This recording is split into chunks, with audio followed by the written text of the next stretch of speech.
పెద్దవాళ్ళ నుంచి మనకి సాంప్రదాయం వస్తుంది కాబట్టి చాలా మంది ఇప్పటికీ కూడా పెద్దవాళ్ళు వస్తూ ఉన్నారు. సో వీళ్ళ నుంచే మన యువతకు నేర్పిస్తూ ఉంటారు. అమ్మ మీరు ఎన్ని సంవత్సరాల నుంచి తీస్తున్నారు బోనం? 30-35 ఏళ్ళు. ఏమి తయారు చేస్తారు బోనంలో? అన్నము, పెరుగు, బెల్లము, ఆకుకూర, ఓకే. యాపరిల్లలు, పసుపు, కుంకుమ మీ తర్వాత వాళ్ళకు కూడా నేర్పిస్తూ ఉన్నారా? నేర్పిస్తుంది. ఎలా అనిపిస్తుంది అప్పటికి ఇప్పటికి? మాకు చాలా సంతోషం అనిపిస్తుంది. అవునా?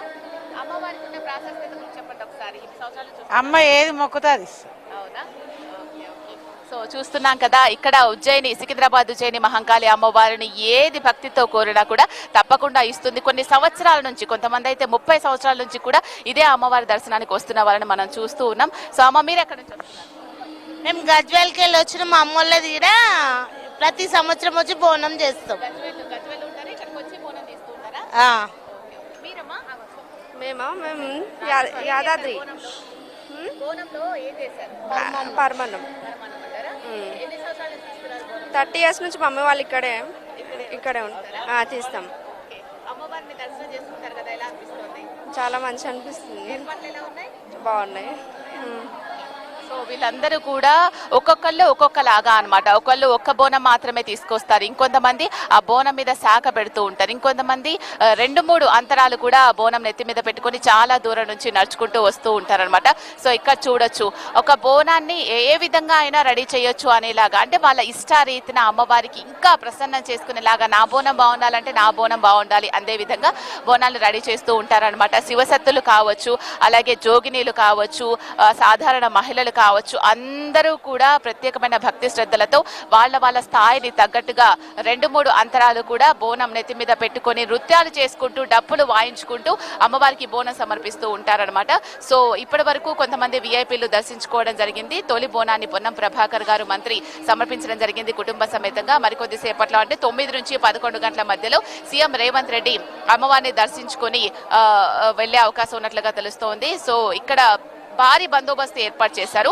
సో ఈ ఏరియాలో ఉండే, చుట్టుపక్కల ఉండే షాప్స్ అన్నీ కూడా ఆల్మోస్ట్ క్లోజ్ 3 days వరకు, ఇవాళ రేపు ఎల్లుండి. ఎందుకంటే ఇక్కడ బోనాల ఉత్సవాలకు సంబంధించి ఈరోజు బోనం, అలాగే రేపు రంగం, అలాగే కొంతమంది పలహారం బండి, అలాగే పట్నాలు కూడా సమర్పిస్తూ ఉంటారు.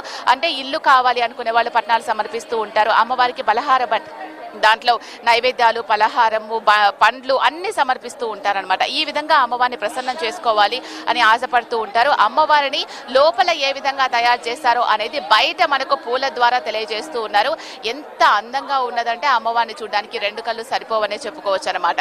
సో ఎవరైతే డిస్ట్రిక్ట్స్ నుంచి, చాలా దూరం నుంచి అమ్మవారిని దర్శనం చేసుకోవాలి, మొక్కులు చెల్లించుకోవాలి అనుకుంటారో వాళ్ళు కొంచెం అలర్ట్ ఉండండి. ఎందుకంటే ఇక్కడ ఏరియా చుట్టుపక్కల అంతా కూడా ఎక్కడికక్కడ భారీ బందోబస్తు ఏర్పాటు చేశారు.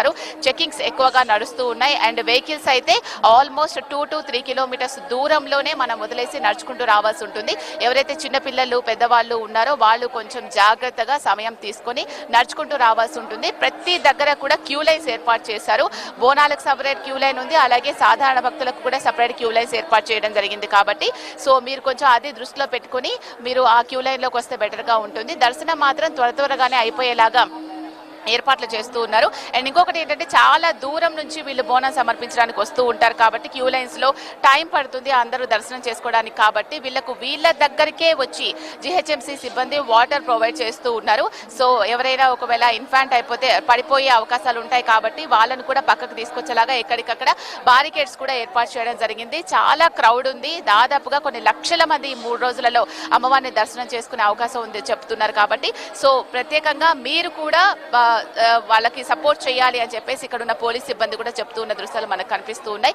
సో ఓవరాల్ గా మనం చూసుకున్నట్లయితే బోనంలో ఒక్కొక్కళ్ళు ఒక్కొక్క రీతిలాగా వాళ్ళ సాంప్రదాయాన్ని బట్టి, వాళ్ళ ఇంటి ఆచారాన్ని బట్టి కొంతమంది బెల్లపన్నని సమర్పిస్తూ ఉంటారు, కొంతమంది అన్నము, పచ్చకూర వండి సమర్పిస్తూ ఉంటారు, కొంతమంది బెల్లం శాఖ మాత్రమే పెడుతూ ఉంటారు. అమ్మవారికి తప్పకుండా సారె పోస్తూ ఉంటారు. ఎందుకంటే ఈ ఆషాఢ మాసంలో ఆడపడుచులు వాళ్ళ అత్త వాళ్ళ ఇంటి నుంచి అమ్మవారింటికి ఏ విధంగా వస్తారో అదే విధంగా అమ్మవారు కూడా ఇక్కడికి తల్లిదండ్రుల దగ్గరికి వచ్చి ఈ సారె, చీర, అలాగే ఈ బోనం ఇవన్నీ తీసుకుంటుంది అనేది ఈ తెలంగాణ సాంప్రదాయం ప్రకారం భక్తులందరూ కూడా నమ్మే ప్రత్యేకమైన విషయం. కాబట్టి అమ్మవారికి బోనంతో పాటుగా చీర, సారె కూడా సమర్పిస్తూ ఉంటారు. కొబ్బరి కొడకారి, ఉచ్చడి పళ్ళు, మనకు తాంబూలంలో చీర పెడుతూ ఉంటారు, రవిక, అలాగే బియ్యాన్ని కూడా ఒడి బియ్యము పోస్తూ ఉంటారనమాట. ఎందుకంటే మనము మన ఇంటి ఆడపడుచు అత్తయ్య వాళ్ళ ఇంటికి వెళ్ళిపోయినప్పుడు మళ్ళీ తిరిగి వచ్చినప్పుడు మనకు ఆమెకు ఇవన్నీ ఇవ్వడం వల్ల మనకు ఆయుర ఆరోగ్యాలు, సుఖ సంతోషాలు, భోగ భాగ్యాలు కలుగుతాయి అని చెప్పేసి నమ్ముతూ ఉంటాం. కాబట్టి అలా మన ఇంటి ఆడపడుచు వచ్చినప్పుడు ఎంత బాగా చూసుకుంటామో సో అమ్మవారిని కూడా అంతే బాగా చూసుకోవాలి అనే ఉద్దేశంతో ఇక్కడ అమ్మవారికి చీర సారే సమర్పించడం జరుగుతూ ఉంటుంది. సో చిన్న పిల్లలు కూడా, ఈ జనరేషన్ లో ఉన్న చిన్న పిల్లలు కూడా నెత్తి మీద బోనం ఎత్తుకొని రావడానికి ఏ మాత్రం ఫీల్ అవ్వట్లేదు. సో అందరూ కూడా మన కల్చర్ ని ముందుకు తీసుకెళ్ళడానికి ప్రయత్నిస్తూ ఉన్నారు. సో మనకు తెలిసేది అదే, ఎందుకు సమర్పిస్తున్నాం బోనం అనేది కూడా ఇప్పుడున్న కల్చర్ లో కొంతమందికి తెలియని అవకాశాలు ఉంటాయి. కాబట్టి అలా కాకుండా మన పెద్దవాళ్ళు మనకి ఏది నేర్పించారో మనం మన పిల్లలకు కూడా అదే నేర్పించాలి. కాబట్టి సో ఇప్పుడు వచ్చే పిల్లలందరూ కూడా చక్కగా నీట్గా రెడీ అయి పట్టు వస్త్రాలు వాళ్ళకు తగ్గినట్టుగా చాలా మంచిగా ఆభరణాలు అవన్నీ కూడా వేసుకొని రెడీ అయి నెత్తి మీద బోనం పెట్టుకుని అమ్మవారికి సమర్పిస్తూ ఉన్నారు. సో ఎక్కువ జూలై ఆగస్టు మాసంలో వర్షాకాలం కాబట్టి వరదలు వర్షాలు ఎక్కువగా వస్తూ ఉంటాయి, ఎక్కువగా తడిసిపోతూ ఉంటాము, అన్నీ కూడా వరదమయంగా ఉంటూ ఉంటుంది. కాబట్టి ఈ టైంలో దోమలు, మలేరియా, డెంగ్యూ ఇలా రకరకాలుగా వ్యాధులు ప్రబలే అవకాశం ఉంటుంది. ఈ వ్యాధుల నుంచి మనం రక్షించుకోవాలన్నా కూడా సో ఇలా అమ్మవారికి బోనం సమర్పిస్తూ ఆ బోనాన్ని మనం పలహారంగా తీసుకున్నట్లయితే కూడా మనకి కూడా ఎటువంటి వ్యాధులు త్వరగా ప్రబలకుండా ఉంటాయి, అనారోగ్యం నుంచి బయటపడే అవకాశం ఉంటుందని చెప్పేసి ఒక నమ్మకం ఉంటుంది. సో ఎవరైతే ఈ తెలంగాణ ట్రెడిషన్ ని ఫాలో అవుతూ ఉంటారో దీని వెనుక ఆరోగ్య రహస్యం కూడా ఉంది అనేది మనం తప్పకుండా తెలుసుకోవాల్సిన అవసరం ఉంటుంది. సో క్రౌడ్ మాత్రం చాలా ఎక్కువగా ఉన్నారు, కొన్ని లక్షల మంది వచ్చే అవకాశం ఉందని చెప్పేసి అంటూ ఉన్నారు. దానికి తగ్గట్టుగానే ప్రత్యేకమైన ఏర్పాట్లు చేయడం జరిగింది. ఉదయం అయితే తొలి బోనాన్ని మంత్రి పొన్నం ప్రభాకర్ సమర్పించారు. మరికొద్ది సేపట్లో తెలంగాణ సీఎం రేవంత్ రెడ్డి కూడా అమ్మవారిని దర్శించుకునే అవకాశం ఉన్నట్లుగా తెలుస్తోంది. ఇది ఇక్కడ updates. Over to you Sampath.